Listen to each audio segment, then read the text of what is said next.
जय श्रीमन्नारायण। उत्तर अमेरिकायाम् अर्कन्सा नगरे बेण्टन्विल् क्षेत्रे स्थित श्रीरामानुजदास श्रीमन् वेणुगोपालमहोदयः भगवद्गीतायाः भाष्यं दत्तवान्। इदानीं तस्य भाष्यं संस्कृतभाषायां शृण्वन्तु। चतुर्दशोऽध्यायः गुणत्रयविभागयोगः 12तमः श्लोकः। लोभः प्रवृत्तिः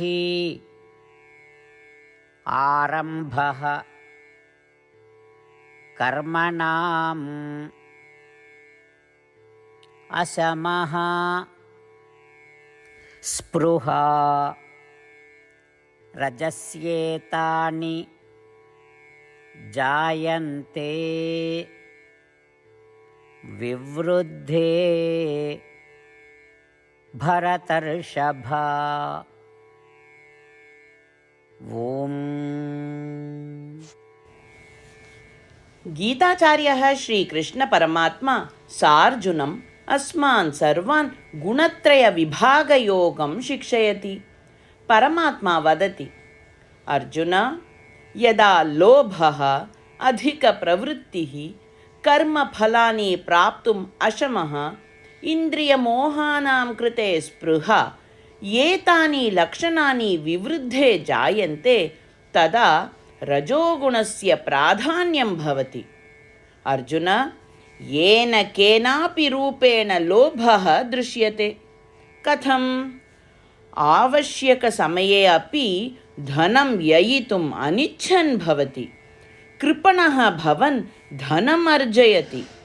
फलस्य अपेक्षां कृत्वा कार्याणि करोति।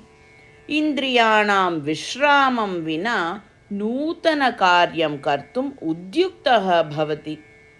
एतानि लक्षणानि रजोगुणस्य प्राधान्येन दृश्यन्ते अर्जुन।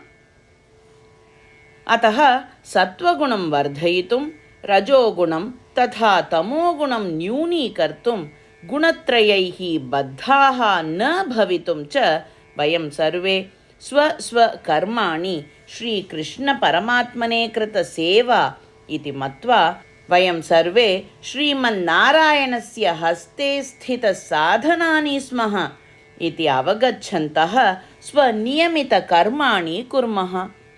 श्रीकृष्णपरमात्मनः उपदेशान् ध्यायन्तः श्रीमन्नारायणप्राप्तिः एव जीवलक्ष्यम् इति मत्वा तदर्थं शरीरस्य सदुपयोगं कुर्वन्तः श्रीमन्नारायणे शरणागतिं कुर्वन्तः वयं सर्वे श्रीकृष्णपरमात्मनः वचनानि अनुसरामः। लोभप्रवृत्तिरारम्भः कर्मणामशमस्पृहा रजस्येतानि जायन्ते विवृद्धे भरतर्षभ। श्रीमद्भगवद्गीतायाः सारांशः, अष्टप्रतिज्ञाः च। श्रीकृष्णपरमात्मना भगवद्गीतायाः 18 अध्याये 65 श्लोकात् 70 श्लोकेषु 8 विषयाः गीतायाः सारांशरूपेण उक्ताः सन्ति। श्रीकृष्णः वदति, एतेषाम् 8 विषयाणाम् अनुसारिणः एव मम प्रियाः, अहं तान् सर्वथा रक्षिष्यामि इति। श्रीकृष्णपरमात्मनः सम्पूर्णां भगवद्गीतां श्रुत्वा अर्जुनः वदति यत् करिष्ये वचनं तव इत्युक्ते, हे कृष्ण, भवान् यथा वदति तथैव करिष्यामि। अत एव श्रीकृष्णः सर्वविधसाफल्येन जयेन च अर्जुनम् अनुगृहीतवान् अस्ति। वयमपि एतान् 8 विषयान् अनुसरेम इति प्रतिज्ञां कुर्मः। अस्य वचनस्य अपेक्षया अन्यपूजा तपः यज्ञः किमपि नास्ति एव। एताः 8 प्रतिज्ञाः स्वमनसि हृदये च धारयन्तु। एतया प्रतिज्ञया श्रीकृष्णस्य प्रीतं मुखं वयं पश्येम। इदानीम् अस्माकम् 8 प्रतिज्ञाः। भो श्रीमन्नारायण, यथा सूचितं भवता अहं सदा भवन्तं ध्यायामि।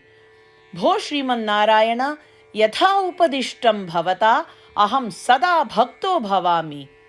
भो श्रीमन्नारायण, भवान् यावत् तृप्तिः भवेत् तावत् भवन्तं सेविष्ये।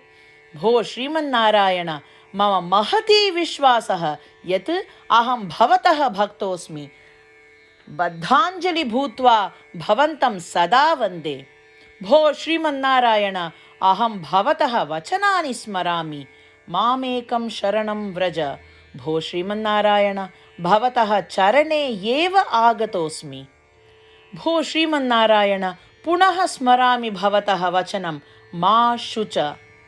अहं कदापि न दुःखो भवामि। भो श्रीमन्नारायण, श्रीमद्भगवद्गीताम् अस्मभ्यं दत्त्वा अस्मान् सर्वान् अनुगृहीतवान् अस्ति। प्रतिदिनं भगवद्गीतायाः एकं श्लोकं वा शृणोमि उत वदामि इति प्रतिज्ञां करिष्ये।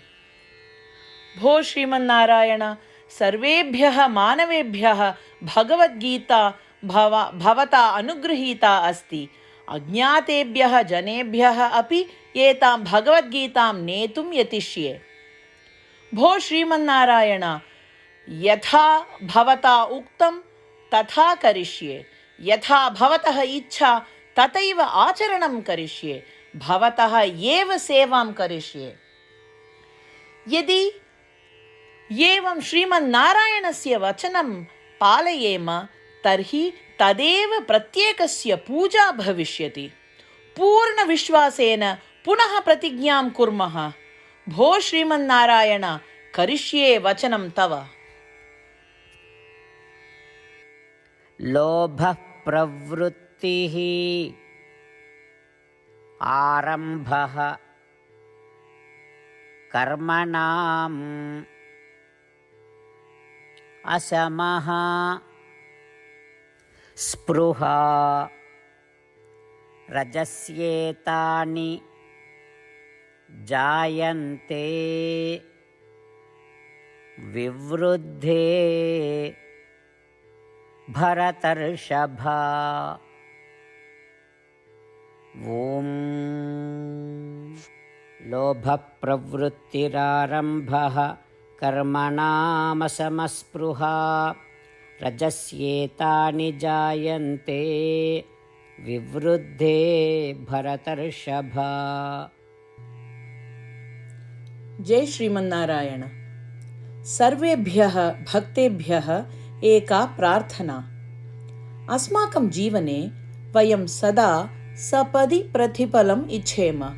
तदर्थम् एकं निमेषं वा दत्त्वा वयं नारायणास्त्रं पठेम। नारायणास्त्रं प्राप्तुम् अन्तर्जाले www.narayanaastram.org गत्वा तत्र पञ्चिकायां स्वनाम एवं ईमेल् सङ्केतं यच्छति चेत् तत्र नारायणास्त्रं पुस्तकरूपेण अर्थात् PDF रूपेण मिलति। तस्मिन् एकः रामायणश्लोकः, गीताश्लोकः एवं विष्णोर्नाम च सन्ति। एतत् त्रयमपि मिलित्वा नारायणास्त्रं कथ्यते। प्रत्येकः श्लोकत्रयाणां विविधसंयोगं प्राप्नोति। यदा प्रत्येकः नारायणास्त्रश्लोकं 24,000 भक्तैः सह पठति अथवा शृणोति तदा सम्पूर्णं रामायणपारायणस्य एकमण्डलं, श्रीमद्भगवद्गीतापारायणस्य 33 मण्डलं, श्रीविष्णुसहस्रनामस्तोत्रस्य 24 मण्डलं च समापनं भवेत्।